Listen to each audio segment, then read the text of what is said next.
Hi kids, today we are making a chicken biryani. I've laid out all the ingredients on the table, starting off with 1 sliced onion, 6 sliced chilies, 4 cloves of garlic chopped. We've got some thyme, 2 tomatoes that has been chopped into pieces, 1 handful of dhania. We've got a whole chicken that has been cut into pieces, washed and drained, 4 potatoes that has been cut in quarters, 2.5 cups of rice that has been washed and soaked, 1 cup brown lentils which has been washed and soaked. We've got 6 tablespoons of salt. We've got some egg yellow powder that we use in the rice to give the rice some color.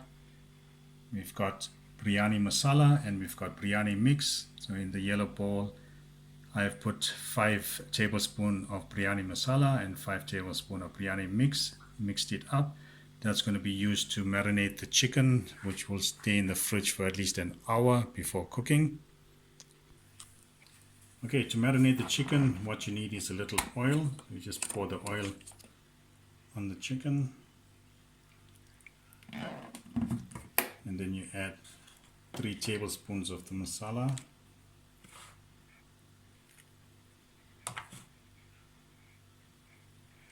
And then you give this a good mixing. Make sure all the chicken pieces are marinated.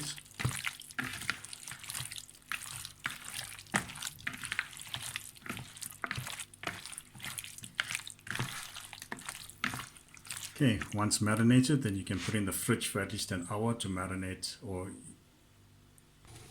Okay kids, now for the lentils, what you want to do is put it on the stove on high heat, put in some boiling water so that it boils for about 15 minutes or until it is soft. Add a teaspoon of salt for flavor and always use a wooden spoon on a non-stick pot so that you don't damage the pot. Okay, next we're going to put the potatoes to boil for at least 15 minutes or until half cooked. Add 2 teaspoons of salt to give it flavor. Once this is soft enough, we're going to marinate it and we're going to grill it in the oven. Okay, then for the rice, what you want to do is you want to add the 1 teaspoon of egg yellow to the rice. And you want to add your boiling water, so you want to fill it up 3/4 way.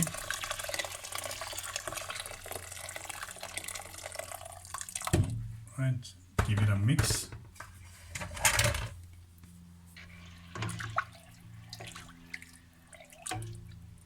And once it's mixed, leave it to boil for at least 30 minutes. Monitor the water level so that the rice do not get burnt.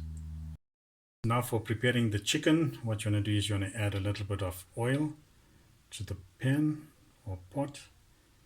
Let that get nice and hot. Okay, once the oil is hot, then what you want to do is add your onion. Just give it a stir so it's evenly distributed in the pan.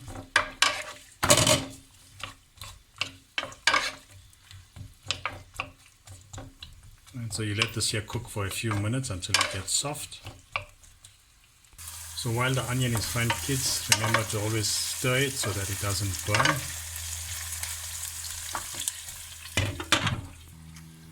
Okay, now that the onion is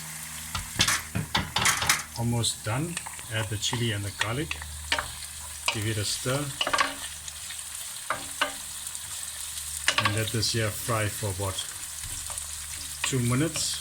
Remember to stir it so that it does not burn. Okay, so now that the onions, chilies and garlic has fried, what you want to do is now add your tomatoes and let that there cook in until the tomato is soft. Remember to stir it in.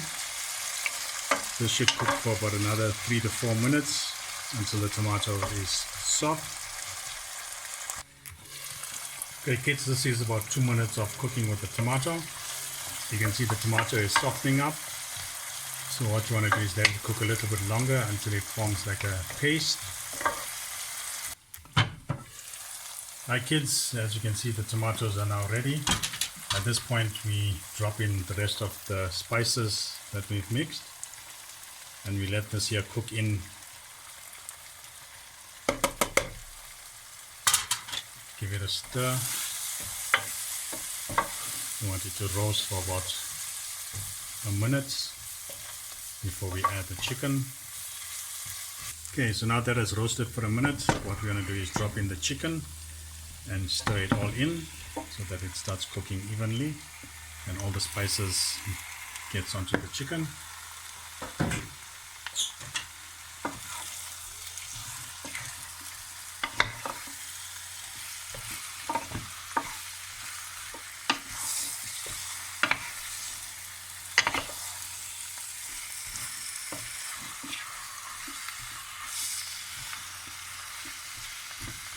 Okay, so you let this cook for about 5 minutes, then we will give it another stir and add some water so that it cooks in.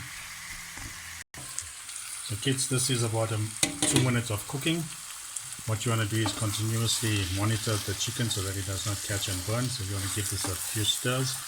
So the purpose of this here is to let the chicken roast with the masala so that the flavor infuses. Okay kids, this is 5 minutes of the chicken frying in the pan with the masala. Okay, so at this point what you're going to do is you're going to pour some water, boiled water into the pan.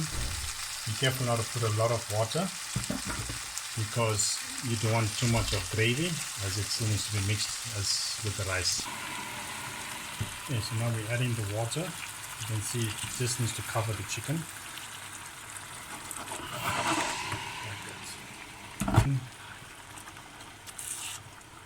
Mix it all up.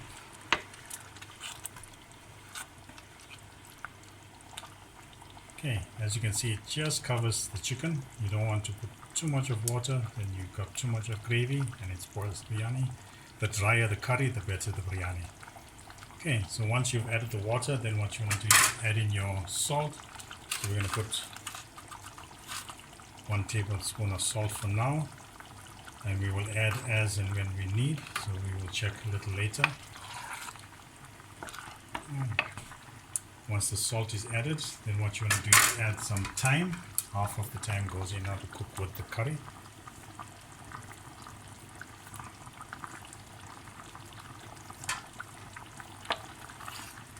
Give it a mix. So the curry will have to cook for at least 45 minutes so that the chicken is done. Also depends on your stove. If your stove is gas, it might cook quicker. If it's on electric, it takes a little longer. So monitor the readiness of the chicken. So guys, this is the lentils that has been cooking for about 10 minutes. And so what you do is at this point you can just check if it's soft, because you don't want it to overcook, then it becomes a mash. So it's not yet ready. We leave this to cook for a little bit longer. Hi guys, so this is the rice boiling, so it's about 10 minutes gone in. So what you want to do at this point is you add in your salt. So again, also put in a tablespoon of salt. Give it a good stir. And we'll do a salt test when the rice is almost done to see if we need to add more salt or not. Hi kids, the rice has now been cooking for about 15 minutes. As you can see, the water level has reduced. So what you want to do is add a little bit more water so that the rice does not drain out and burn. So you always want to keep the water level above the rice. Just like this here. And you let it cook until it is done. If the water level drops, make sure you top it up. Alright kids, so the curry has been cooking for about 5 minutes in the water. As you can see, the water level is still fine. Give it a stir. And make sure that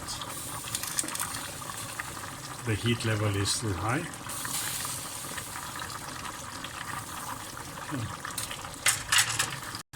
Alright kids, as you can see, we prepare everything at the same time. On all 4 plates are used. We've got the lentils, rice, potatoes and the curry are cooking at the same time. Remember to always monitor each pot because things cook at different timings. For instance, the lentils will cook quicker than the rice, so you need to always check that. The potato, you need to check that it doesn't overboil because you don't want it too soft. So the way of checking the potato is to take a knife and stick it in the potato. If it slides in, you know it's half cooked. If it's still difficult to go in, it still needs to boil a little bit more. So the potato has now been boiling for about 15 minutes, so it might just need another 5 minutes before we can take it off. And as you can see, the curry is also on the go there. Remember to monitor your curry every 5 minutes or so. Come and give it a quick stir so that it cooks evenly. And monitor the water level. You don't want it to drain out too quickly because it has to cook the full 45 minutes with the same amount of water. We do not want to add anything.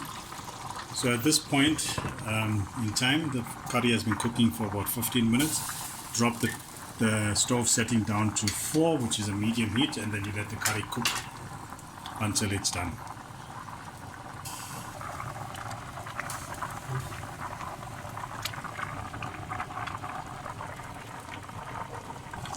Okay kids, the lentils have been boiling for about 15 minutes. So at this point you can test the lentil to see if it's done. You just take out a spoonful and then all you do is pick up a few. You can press it, taste it to see if the salt level is fine. Everything seems good. The lentil is soft, not overcooked. So at this point you turn off the stove, take out the lentil, drain it in a colander, make sure all the water is out. Put it back in the pot, but remember, do not put it back onto the hot stove. Keep it aside on a board or somewhere where you won't burn anything. Okay, so the rice has now been boiling for about almost 30 minutes. As you can see, the water is starting to drain out. So what you want to do is add just a little bit more water to get it over the rice. Then what you want to do is check the rice is cooked. So how you check the rice is cooked? Just get some rice in the spoon, just get a few grains, and you can press it. As you can see, it's not yet cooked the way you want it. So you leave it to boil for another few minutes, maybe 5 minutes or so. At this point, you can do a taste test to check the salt. Salt is slightly less, so then what you do is you just add another teaspoon of salt. You don't want too much of salt, then it gets too salty. You can always add while eating, give it a mix. And continue to monitor the water level that it doesn't drain off, and then it's ready to be checked in another 5 minutes. So at this point you can see the curry has been cooking for about 25 minutes. Still enough gravy. Give it a stir to make sure that everything is okay, not sticking. Then you can close up the pot. The potatoes are now about done, so it's about 25 minutes or so of cooking. As you can see, the knife goes through it, so it's fine. You don't want it to overcook and break up. At this point, what you want to do is take the potatoes, strain it in a colander, put it back in the pot, and then it will be ready for marinating to go into the oven. The potato has been drained, so what you want to do is just add a little oil to it so that it doesn't stick in the... And give it a mix up. So what I also like to do is I like to add some Portuguese spice to the potato just to give it some flavor. No need to if you don't want to, but this is just to give it some added flavor. Right, just give it a stir up. And what you want to do is just drop it into an oven tray.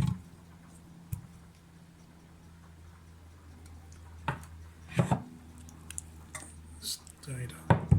And then what you want to do is you want to put this into the oven on the bake function, 180 degrees for at least 20 minutes for the potatoes to grill up. So kids, each stove settings are different, but normally the second one is the bake function where you see 2 lines, one on the top, one at the bottom. So you're going to put that on there. And then you turn your temperature to 180 degrees and you leave it to cook for at least 20 minutes and then you can check if it's done.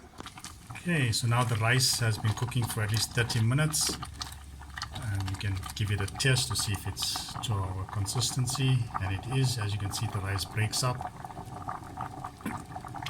so it is cooked. At this point what you do is you strain the rice with a colander and you leave aside for mixing later with to make a biryani. Okay, so now the chicken has been cooking for at least 30 minutes. As you can see, it's starting to drain out quite nicely. Just give it a stir. So at this point what you want to do is drop the stove level by 1 more.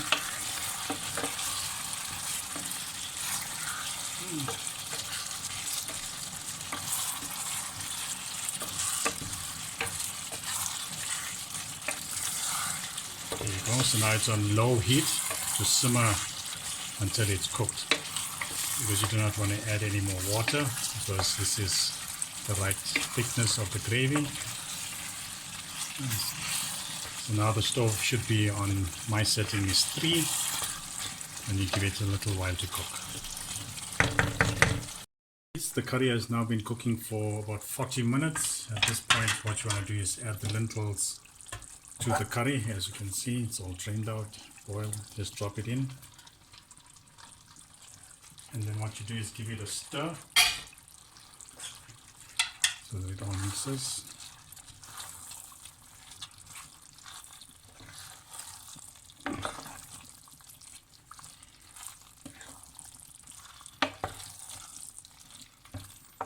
And so you let this cook for about another 5 minutes before you take off to mix the biryani. Also at this point, what you can also do is add about 100 grams of Rama margarine. It makes it a little bit richer and adds some flavor to the biryani. I'd let that melt out. And then you can add the remainder of the thyme, just so that there's some extra flavor. And you put in just a little bit of coriander, dhania, and let that cook in for the 5 minutes. And give it a few mixes so everything mixes up nicely. Okay, leave that for about 5 minutes on the stove, then the curry is ready, and then we are ready to make the biryani.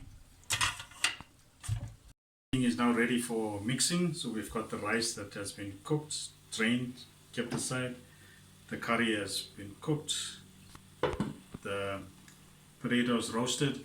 So now we're ready to mix. Remember, if you're touching anything that's hot, make sure you've got an oven glove. Alright, so first what we want to do is we want to drop in the rice into a big pot. So you just drop all the pot, all the rice should come in.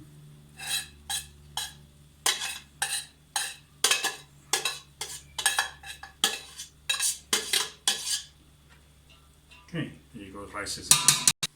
Okay, next we're gonna add the curry. Right, you just take it and drop it into the pot.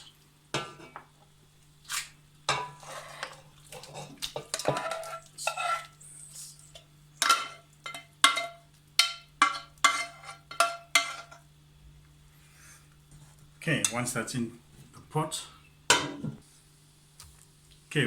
pot, then what you're going to do is give it a gentle mix. You don't want to be too harsh, otherwise the chicken will start breaking up.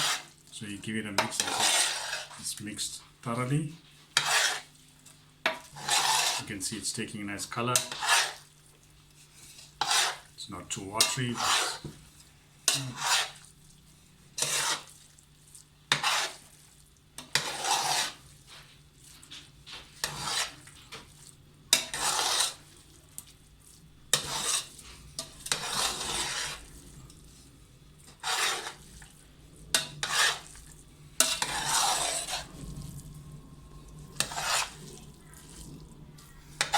Okay, so what you want to do is mix it until the rice and all the curry is mixed and you got an even color. It'll look something like this. Then what you want to do is add the potatoes on the top. So why we add the potatoes last is so that when we mix, we limit the mixing so the potatoes don't break. Okay, so you got this here, and then you just give it one turn for the potatoes to get into the rice and absorb some flavor.